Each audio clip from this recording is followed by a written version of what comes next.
bread and circuses. Some of you may have heard this saying before. Most recently, I remember it being used by a group that was opposed to the 1996 and 2008 Olympic bids in the city of Toronto. A group which was opposed to the bid. They wanted the millions of dollars that it costs to host an Olympic Games. They wanted that money spent on social or infrastructure, on social spending or infrastructure spending instead. And they began to use the slogan, bread, not circuses. And I think of the people of Tokyo in Japan right now who would probably agree, but their slogan might be vaccines, not circuses. But this saying, bread and circuses, is actually far more ancient than that. It comes from ancient Rome, from the Latin panem et circenses, and was used by the satirical Roman poet Juvenal in 100 AD. As a way of drawing attention to the increasing selfishness of the Roman people and their waning concern for the state of Rome and the social inequality that was growing and growing. Sound familiar? It comes from the practice of the Roman government to provide free bread and free entertainment in the Colosseum as a way to distract the people from the problems around them or even from their own problems, and as a way to get their votes. And this saying, bread and circuses, has come to describe anything that distracts us from what is important. Donald Trump is a master at this, diverting attention from himself to other things, diverting his followers' attention to their own selfish desires. Politicians and governments, they do it all the time. And we do it to ourselves too, right? We distract ourselves, we let our selfishness, our selfish wants and needs get in the way. I'm not sure how many of you remember the uproar around the hunting death of Cecil the lion in Zimbabwe by an American dentist from Minnesota. The story took over most of the news headlines in July of 2015. It was all over the social media and news programs and talk shows, and it was pretty impossible to miss the coverage. Cecil the lion is famous because he was being tracked and studied by Oxford University for years before he was killed. And then he was killed by this recreational sports hunter. There was a call for extradition for the dentist to go back to Zimbabwe to face charges. The dentist was condemned on social media, and there were calls to boycott his dental practice. Protesters began showing up outside of his office with stuffed animals and water guns. And then the dentist sent a letter out to all of his patients, pleading with them to remain as his patients. Now, I don't condone what this man did, nor do I support big game hunting.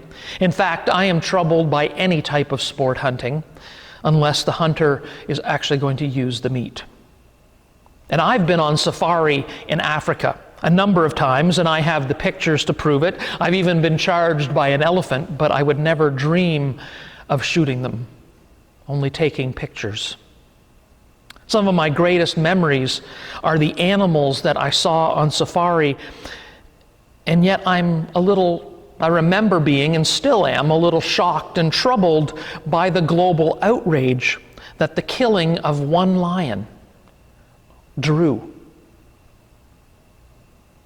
Where is the world outrage? Even today, where is the world outrage around the fact that a child dies every 20 seconds in our world of malnutrition or starvation? We have been scrambling here in Canada to get our vaccinations for COVID, and we have now become one of the most highly vaccinated countries in the world. But where is our outrage and urgency for many other countries around the world, especially poor countries, where vaccines are not even readily available? Where is the outrage here in Canada over the fact that we have over 1,000 missing and murdered Aboriginal women, or that 1 in 7 children in our country live in poverty? I am heartened that even in the midst of pandemic, there has been outrage and sorrow about the residential school system, but it has only really come with the discovery of unmarked graves at residential school sites that we assume hold the bodies of children, despite the fact that survivors of the residential school system have been telling this story for years. Bread and circuses. We are distracted by others, and we are distracted by our own selfishness. Our gospel reading this morning is really a conversation between Jesus and some people who had followed him across the Sea of Galilee after the feeding of the 5,000. In this passage, there is an important reference to the history, to an important event in the history of the Jewish people. As the conversation continues about food that perishes and food that endures, the people remind Jesus of that event from their history. Our ancestors ate the manna in the wilderness. It's a story worth recalling, and one that we heard last week from the book of Exodus. The Israelite people had been led out of slavery in Egypt. They had wandered about for 2 months in the wilderness, the area that we now know as the Sinai Peninsula at the northern end of the Red Sea. They believed that it was God working through Moses who had led them out of Egypt, and that this freedom became the defining event in their history, the Exodus. They owed their freedom to God. But 2 months after they left Egypt, they ran out of food. They began to complain that in Egypt, even though they were slaves, at least they had food to eat. So Moses talked to God about the situation, and God told Moses that he would rain down bread from heaven. The next morning, dew covered the ground, and when the dew evaporated, it left behind a flaky substance. And these flakes, they tasted, we are told, like wafers made with honey that could be ground and made into cakes. The story says that when the wandering Israelites first saw the flaky substance on the ground, they said to one another, "What is it?" For they did not know what it was. They called it manna, which is an interesting play on words, because the Hebrew phrase for "what is it" is pronounced something like manu. Manu, what is it? Manna. The bread that the Lord has given you. And they ate that manna for 40 years. When he was reminded of the story, Jesus carried the meaning a step further. "I tell you," he says, "it was not Moses who gave you the bread from heaven, but it is my Father who gives you the true bread from heaven. For the bread of God is that which comes down from heaven and gives life to the world." And the people, hearing this, made a request, "Sir, give us this bread always." And Jesus said to them, "I am the bread of life. Whoever comes to me will never be hungry." Manhu, what is it? It is freedom from the distress of life. It is sustenance in the wilderness of life. It is grace in the pain of life. It is God's presence in the loneliness of life. Manhu, what is it?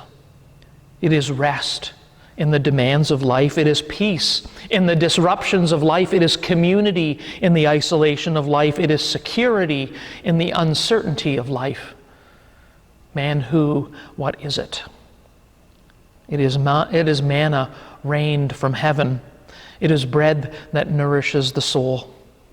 It is Christ, the bread of heaven, which will feed me till I want no more. Now, some things are worth complaining to God about. Sometimes asking God for assurance that God is still with us is understandable or even appropriate.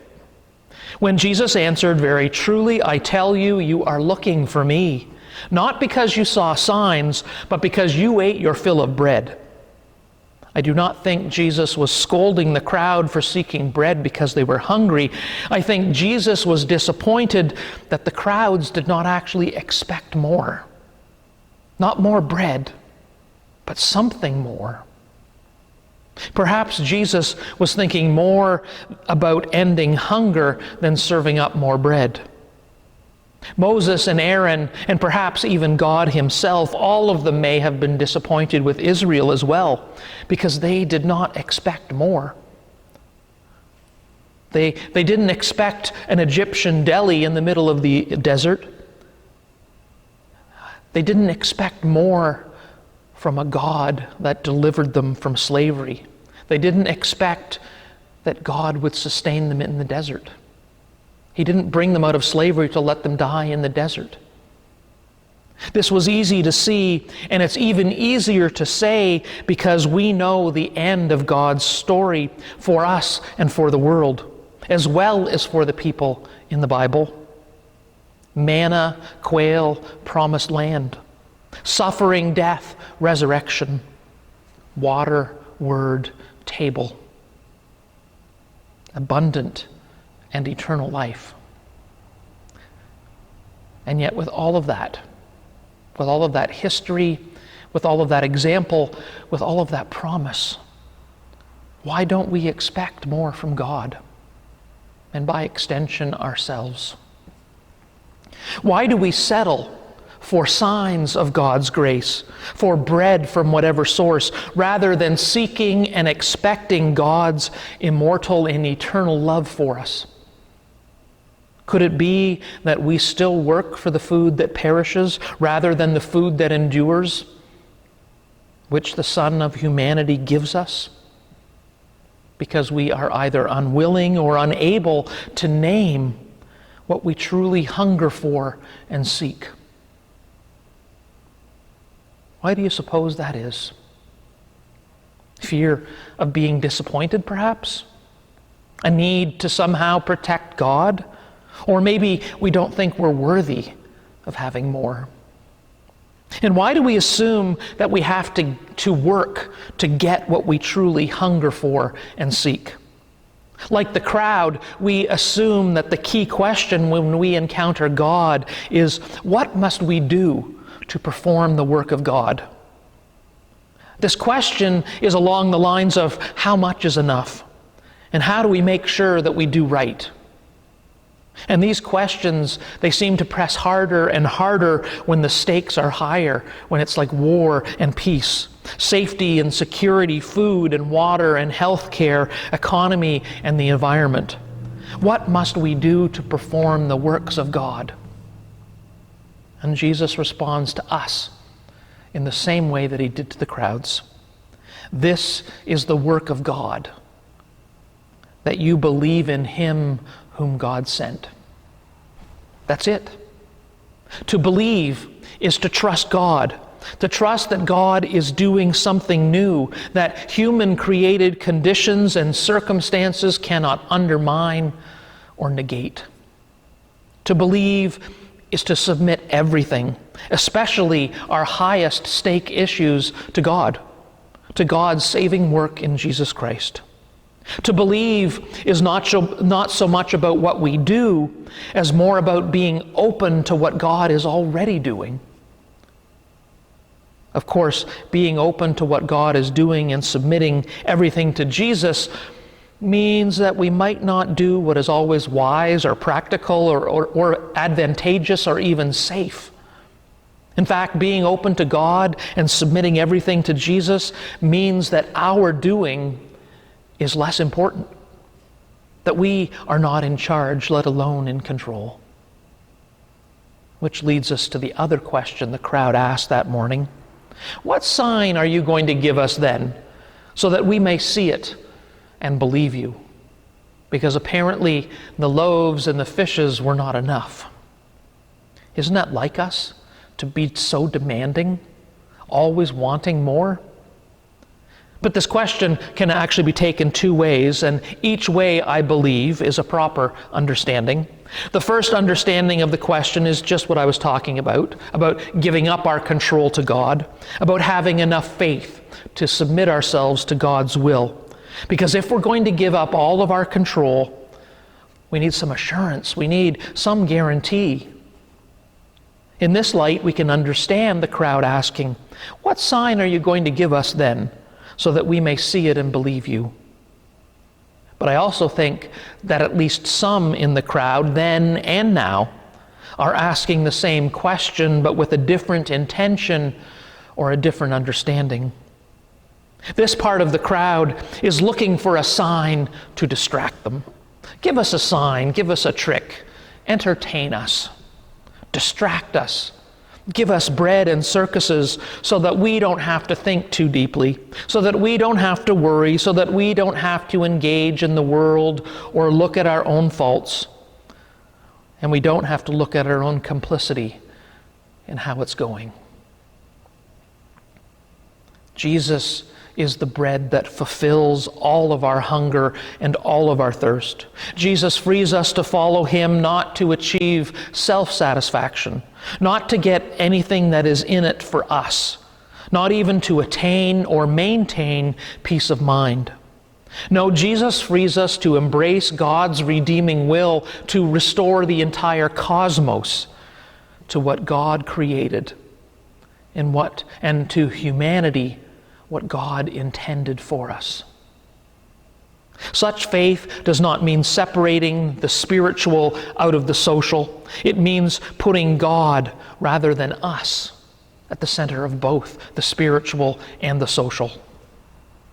In this day and age, when less and less people attend church, and even fewer actually read the Bible, the actions of Christians, our actions, might be the only time and the only way that people hear the Gospels and experience God.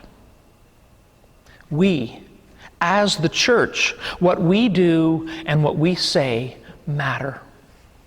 And when we actually manage to accept Jesus as the bread of life, we can expect more. We will expect more. More from God. But more importantly, more from ourselves. Amen. Our hymn, 507, Break Now the Bread of Life.